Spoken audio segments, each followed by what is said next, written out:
नमस्कार। आज इस वीडियो में हम क्लास 11 की पुस्तक अभिव्यक्ति और माध्यम के पाठ यानी इकाई 2 पत्रकारिता के विविध आयाम के बारे में पढ़ेंगे। इस पाठ को शुरू करने से पहले छात्रों मैं आपको ये बताना चाहूँगी कि इससे पहले की इकाई यानी जनसंचार जो माध्यम है, मैं वीडियो अपलोड कर चुकी हूँ। आप डिस्क्रिप्शन में जाकर उसको भी देख सकते हैं। और ये पार्ट जो है, ये है पत्रकारिता के विविध आयाम, जिसमें हम जानेंगे कि आपको एक चार्ट भी बना हुआ आपकी बुक में मिलेगा, जिसमें एक शॉर्ट इंट्रो है कि इस पार्ट में है क्या। सबसे पहले पत्रकारिता क्या है, समाचार क्या है, उसकी क्या परिभाषाएं हैं, समाचार के कौन-कौन से तत्व हैं, संपादन के सिद्धांत क्या है, यानी जो सब कुछ हम पढ़ेंगे वो शॉर्ट इंट्रो की तरह वहाँ पे आपको दे रखा है।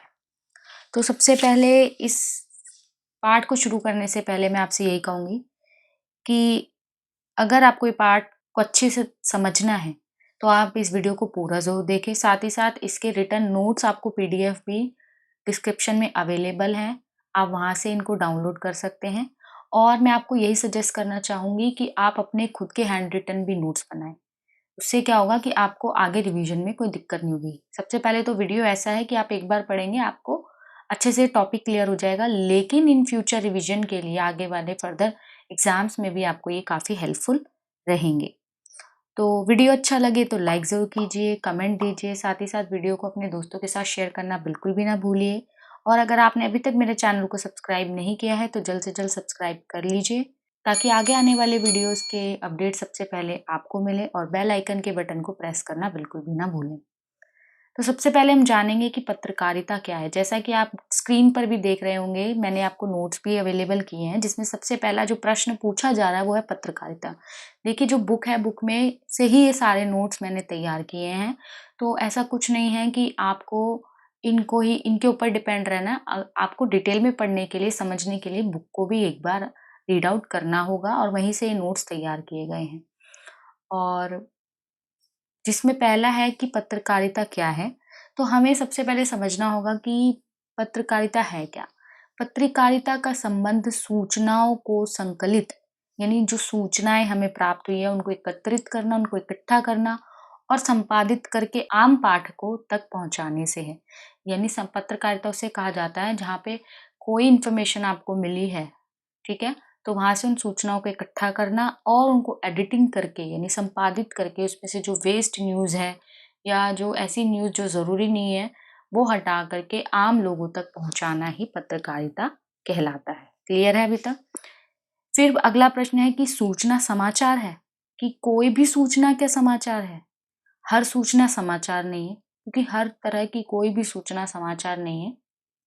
फॉर एग्जाम्पल, आप घर में हो और घर में आपके भाई बहनों की लड़ाई हो गई और आप अपनी मम्मी को जाके इन्फॉर्म कर रहे हो, सूचना दे रहे हो, तो वो कोई सूचना थोड़ी ना हुई। वो न्यूज़ में थोड़ी ना टेलीकास्ट किया जाएगा हर जगह। वो तो आपके घर की प्रिवेसी हो गई, वो आपका घर का निजी मामला हो गया। तो हर सूचना समाचार नहीं है। पत्रकार कुछ ही घटनाओं यानी कोई ऐसी घटना जो समाज से संबंधित है, समस्या और विचारों को समाचार के रूप में प्रस्तुत करते हैं। यानी ऐसी चीजें जो पूरे समाज को अफेक्ट करेगी, पूरे समाज पर उसका प्रभाव पड़ेगा, उन्हीं सूचनाओं को समाचार का रूप दिया जाता है। किस घटना के समाचार बनने के लिए, यानी किसी भी घटना को समाचार बनने के लिए उसमें नयापन होना जरूरी है, लोगों की रुचि होनी जरूरी है, निकटता यानी ऐसी जो लोगों के अंदर एक कनेक्टिविटी जोड़े, लोगों को ऐसे लगे कि हाँ, ये हमसे ही मिलती जुलती कोई सूचना है, लोगों पर उसका प्रभाव पड़े, इम्पैक्ट पड़े, जैसे तत्वों का होना बहुत ज़रूरी है। आशा करती हूँ, देखिए मैं बहुत आसान भाषा में समझा रही हूँ, साथ ही साथ उदाहरण भी दे रही हूँ, जिससे क्या हो कि आपको और आसानी से क्लियर हो जाए। लेकिन अगर आपके माइंड में कोई और उदाहरण आता है जो आपको ईज़िली याद रहता है, तो आप अपने नोट्स में उसे ऐड ऑन कर सकते हैं। आगे समाचार की परिभाषाओं की ओर बढ़ते हैं। प्रेरक और उत्तेजित कर देने वाली हर सूचना समाचार है। प्रेरक अर्थात जिससे हमें कोई मोटिवेशन मिले, कोई प्रेरणा मिले, और उत्तेजित जो हमें एक्साइटेड कर दे, हर सूचना समाचार है। समय पर दी जाने वाली हर सूचना समाचार का रूप धारण कर लेती है। यानी सूचना यहाँ बात की जा रही है जो पूरे समाज को अफेक्ट करे। सिर्फ घर में होने वाली चीजें नहीं कि आप अपने मम्मी पापा को इन्फॉर्म कर रहे हो या कुछ भी, वो सूचना है, वो समाचार का रूप नहीं ले सकती। ऐसी सूचनाएं जो संपूर्ण समाज पे अपना प्रभाव डालती है, समय आने पर वो समाचार का रूप धारण कर लेती हैं। किसी घटना की रिपोर्ट ही समाचार है और किसी भी घटना को, किसी भी इंसिडेंट को रिपोर्ट करना ही समाचार कहलाता है। अगर स्कूल में कोई इंसिडेंट हुआ है, बहुत छोटे लेवल पे हुआ है, जिसको स्कूल अपने लेवल पे सॉर्ट आउट कर सकता है, तो वो सूचना है, वो समाचार का रूप धारण नहीं करेगी। लेकिन कुछ बड़े लेवल पे कुछ ऐसा घटित हो जाता है जो होना नहीं चाहिए, तो वो सूचना समाचार का रूप धारण कर लेती है। समाचार जल्दी में लिखा गया इतिहास है। इतिहास कहा जाएगा, इतिहास हम हिस्ट्री पढ़ते हैं पुरानी चीज़ों के बारे में। इतिहास का मतलब यही होता है।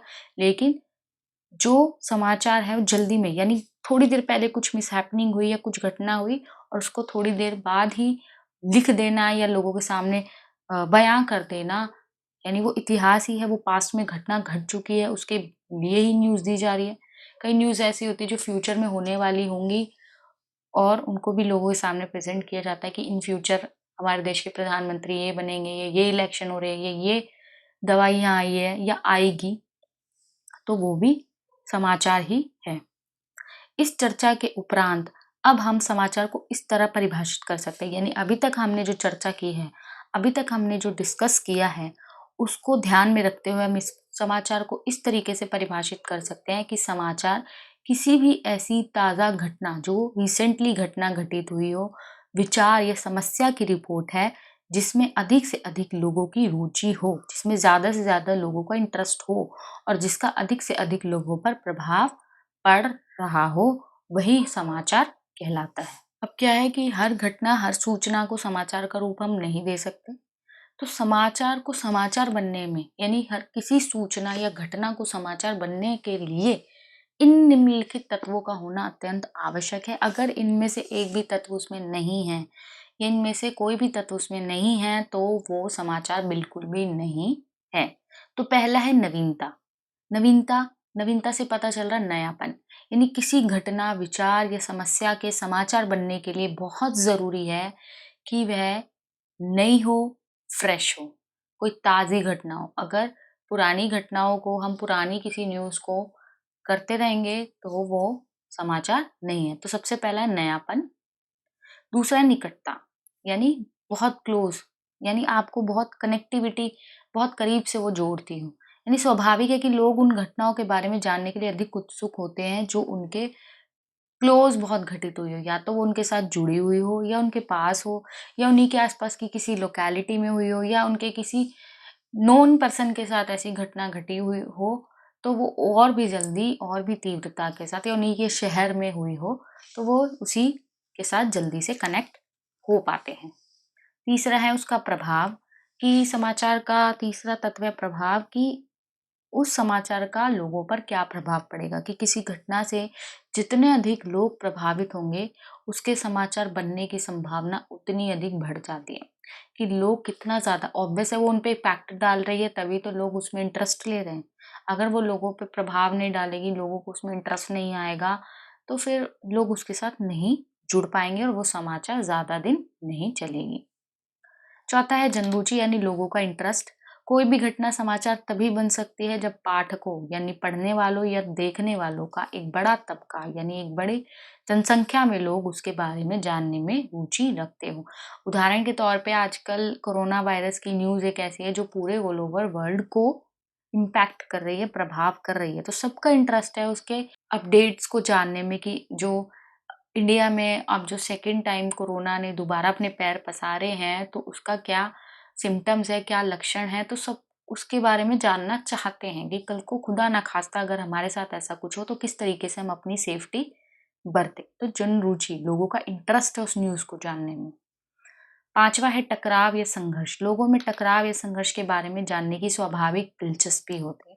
टकराव यानी ऐसी न्यूज़ जिसमें आपस में लड़ाई झगड़ा हो, यानी युद्ध ना हो रहा हो, कि टकराव, जैसे किसी देश ने किसी देश के अगेंस्ट कुछ कहा, तो लोगों के अंदर, जैसे भारत और पाकिस्तान का मैच एक ऐसा मैच है जो सबसे ज़्यादा इंडियंस और पाकिस्तानियों को इम्पैक्ट करता है। क्यों? क्योंकि ये काफ़ी पुराना एक वॉर है जिसको लोग बहुत ही दिलचस्पी के साथ एक मैच के थ्रू अपनी फ्रस्ट्रेशन को और अपनी हार जीत का फैसला वहाँ वो करते हैं। तो ये टकराव और संघर्ष में भी लोग बहुत रुचि लेते हैं।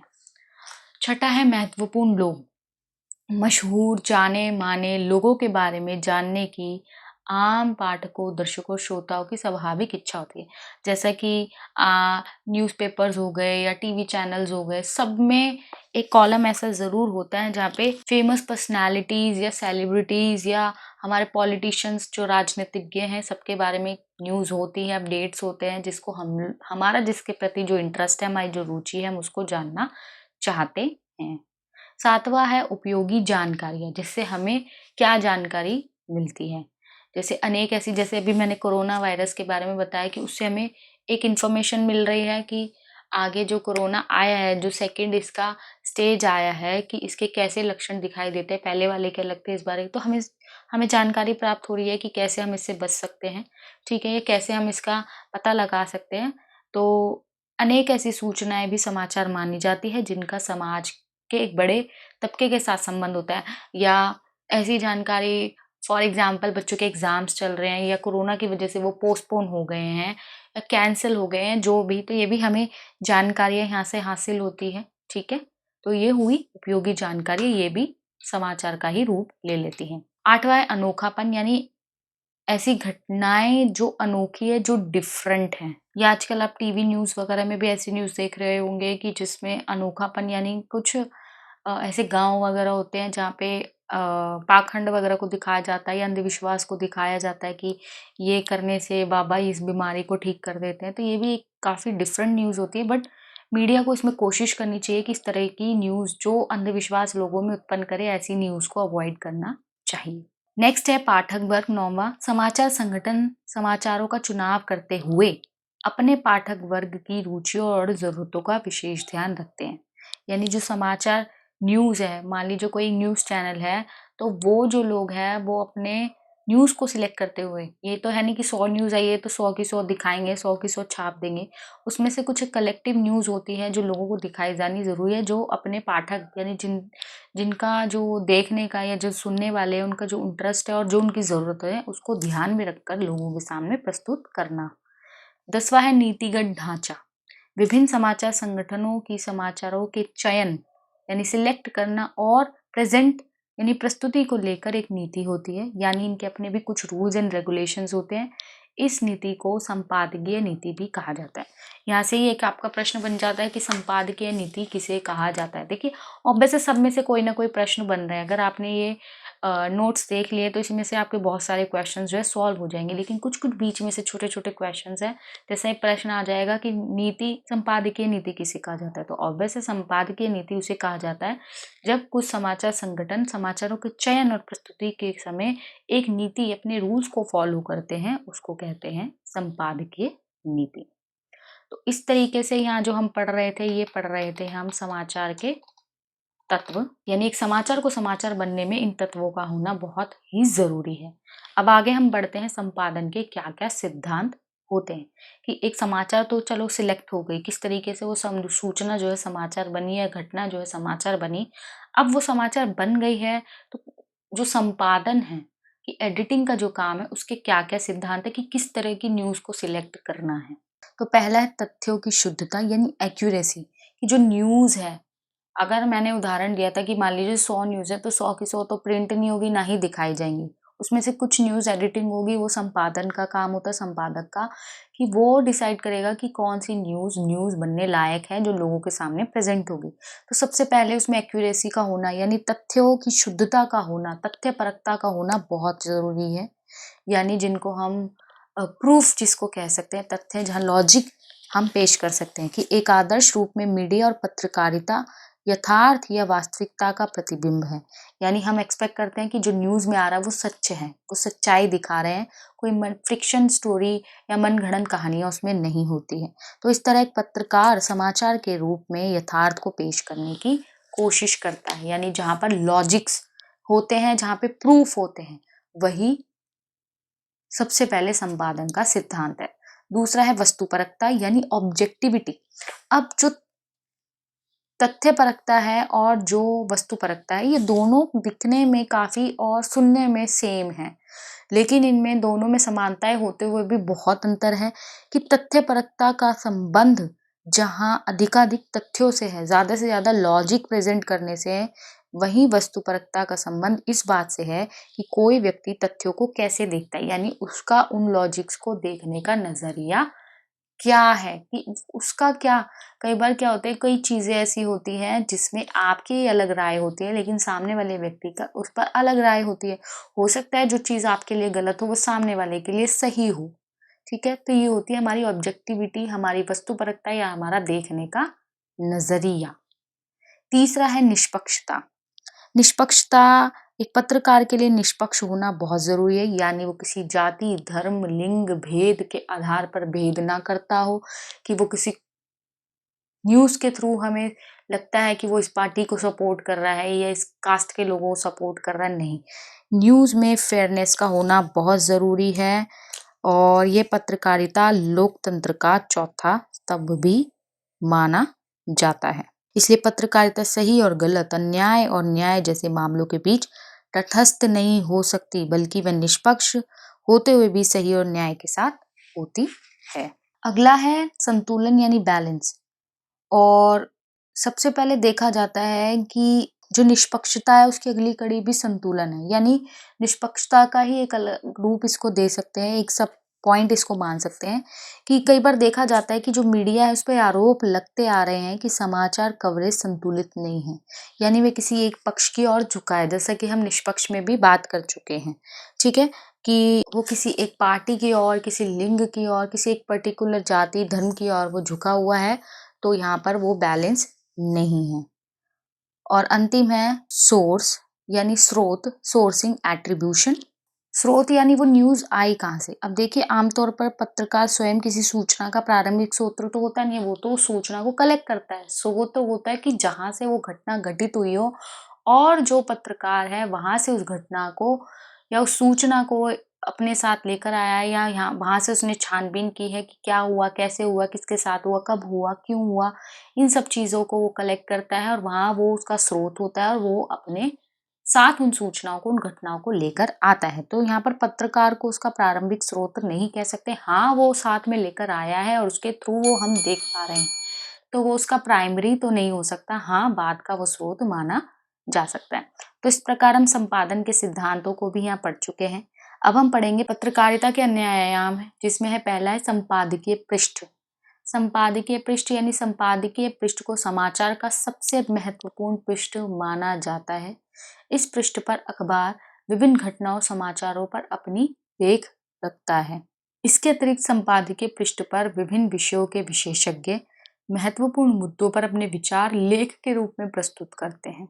संपादन के नाम पत्र भी इसी पृष्ठ पर प्रकाशित किए जाते हैं। इन घटनाओं पर आम लोगों की टिप्पणी होती है, इनको जिनको हम आर्टिकल्स भी कहते हैं। ठीक है, जो एडिटर्स ने आर्टिकल्स लिखे होते हैं, तो यहाँ पर उसी की बात हो रही है। दूसरी हो रही है फोटो पत्रकारिता। फोटो पत्रकारिता ने छपाई की टेक्नोलॉजी विकसित होने के साथ ही समाचार पत्रों में अहम स्थान बना लिया है। कहा जाता है कि जो बात 1000 शब्दों में बयान नहीं की जा सकती, वह एक तस्वीर कर देती है। होता है ना, जो छोटे बच्चे होते हैं उनको ये सारे लिपि वगैरह तो आती नहीं है, कैसे लिखना है, ये क्या है, तो उनके आगे पिक्चर्स होती है, वो ज़्यादा अट्रैक्ट होते हैं। हम भी कोई न्यूज़ होगी, ज़्यादा से ज़्यादा पिक्चर्स होगी तो हम अट्रैक्ट होंगे। अब जैसे आप मेरी ये वीडियो देख रहे हैं, तो इसमें कुछ भी कोई पिक्चर नहीं है, कुछ नहीं है, तो सारा रिटर्न पार्ट है। तो हो सकता है आपको भी ये बोरिंग लग रही हो, लेकिन आपके चैप्टर्स ही ऐसे हैं जहाँ पिक्चर्स नहीं है, तो होता है थोड़ा सा इंटरेस्ट गेन होता है। उसके बाद है कार्टून। कार्टून को ना उसको कहा जाता है जहाँ पर लगभग लगभग हर समाचार पत्र में ये होता है, और उसके माध्यम से की गई सटीक टिप्पणियां पाठक को छू जाती है। कार्टून के माध्यम से कई बार होता है ना हंसी मजाक में, जैसे न्यूज़ चैनल्स में भी आप देखते हो ओ माई गॉड टाइप्स आते हैं कि हंसी हंसी में बहुत सारे वो व्यंग्य कर जाते हैं। इसी प्रकार न्यूज़पेपर्स में भी आप देखते होंगे कार्टून बने होते हैं, और उसके माध्यम से वो कई पॉलिटिशियंस पर या किसी पर अपना कोई व्यंग्य वो वहाँ कर रहे होते हैं। कि चुटीली टिप्पणियां कई बार कड़े और धारदार संपादकीय से भी अधिक प्रभावित होती है। उसके बाद है रेखांकन और कार्टोग्राफ। कार्टोग्राफ और रेखांकन उसे कहा जाता है जहाँ पर ग्राफ के माध्यम से चीज़ों को समझाने की कोशिश की जा रही है। फॉर एग्जाम्पल, आप चीज़ों का रेशो नहीं समझ पा रहे, या वो हाई जा रही है, लो जा रही है, आप नहीं समझ पा रहे, लेकिन ग्राफ में वो नीचे से ऊपर जा रही है तो आप समझ रहे हो वो ग्रोथ कर रहा है, या नीचे से ऊपर आ रही है तो आप समझ रहे हो वो फॉल हो रही है, नुकसान में है। तो जैसा कि क्रिकेट के स्कोर से लेके सेंसेक्स के आंकड़ों तक ग्राफ से पूरी बात एक नज़र में सामने आ जाती है। कार्टोग्राफ का उपयोग समाचार पत्रों के अलावा टेलीविजन में भी ग्राफ्स को शो करने के लिए किया जाता है।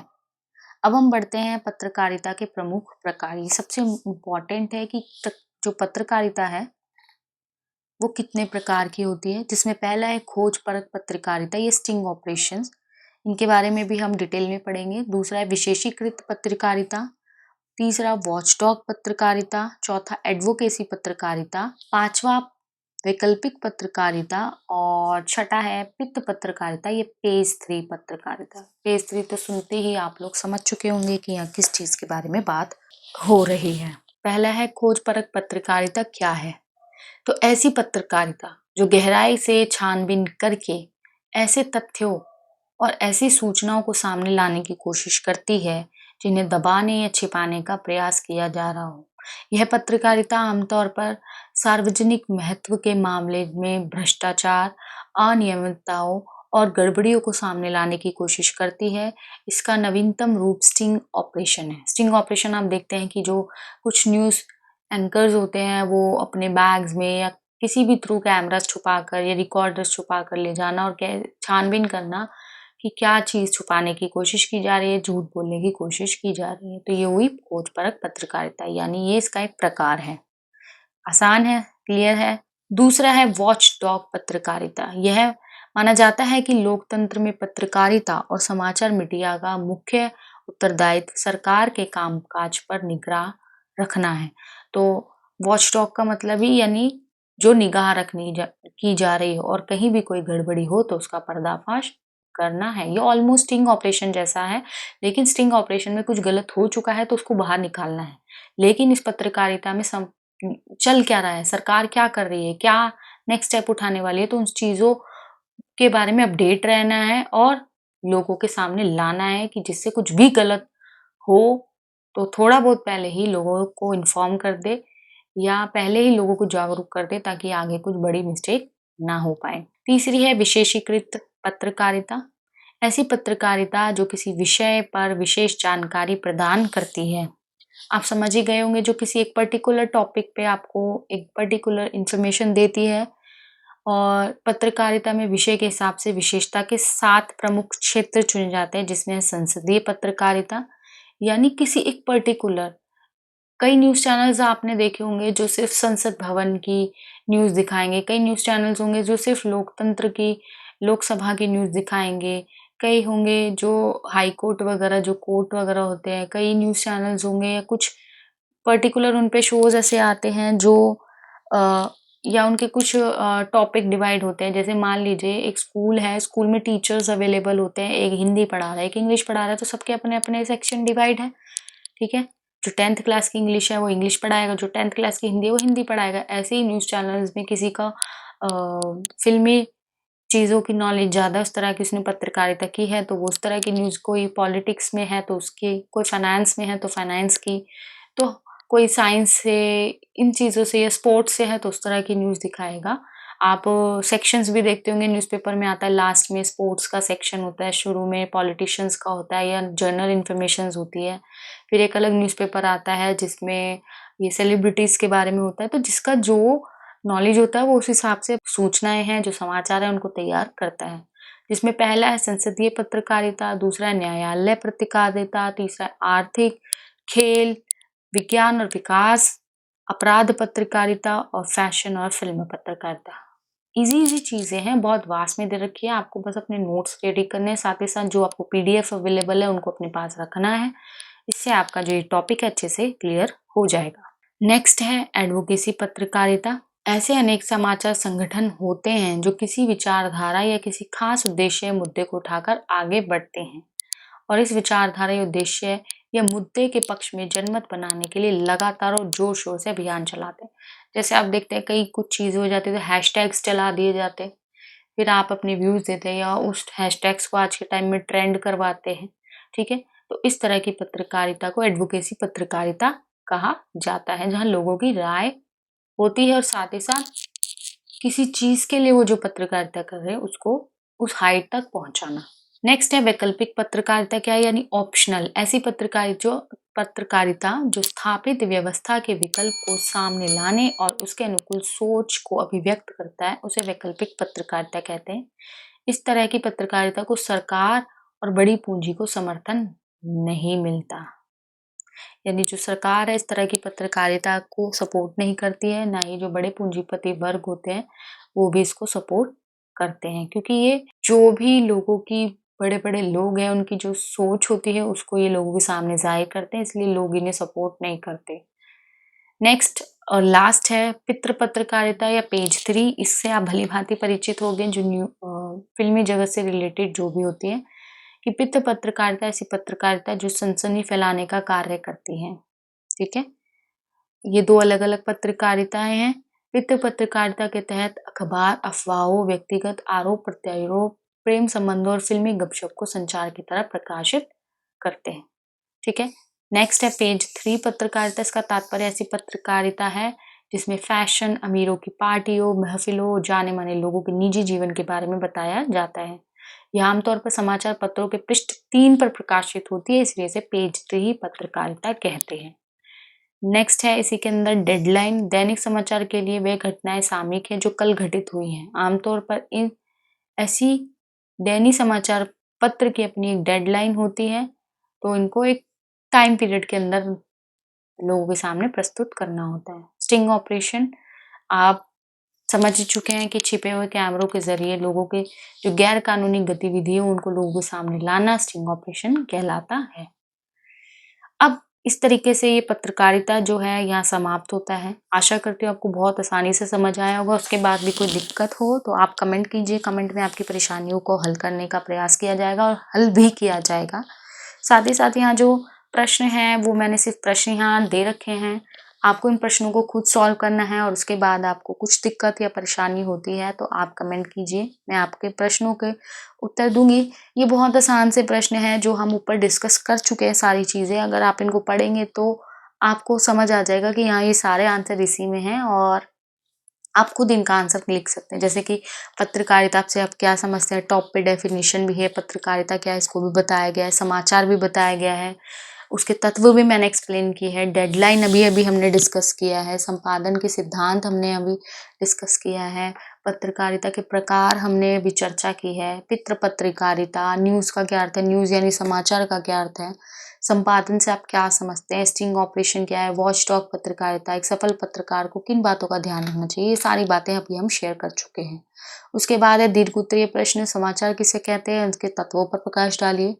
दूसरा, संपादन के सिद्धांतों पर प्रकाश डालिए और तीसरा, पत्रकारिता के अन्य आयाम बताइए। जो मैं ऊपर डिस्कस कर चुकी हूँ वो कार्टून, कोना वगैरह वो सारे अन्य आयाम के अंतर्गत आएंगे। तो इस तरीके से ये पाठ जो है यहाँ समाप्त होता है और पाठ आपको अच्छे से समझ आ गया होगा। वीडियो अच्छा लगे तो लाइक कीजिए, कमेंट कीजिए व वीडियो को अपने दोस्तों के साथ शेयर करना बिल्कुल भी ना भूलिए। साथ ही साथ आपको पीडीएफ नीचे डिस्क्रिप्शन में अवेलेबल है, आप वहाँ से इसे डाउनलोड कर सकते हैं। और अगर आपने अभी तक चैनल को सब्सक्राइब नहीं किया है तो आगे आने वाले वीडियोज़ के अपडेट्स के लिए चैनल को सब्सक्राइब करना बिल्कुल भी ना भूलिए। धन्यवाद।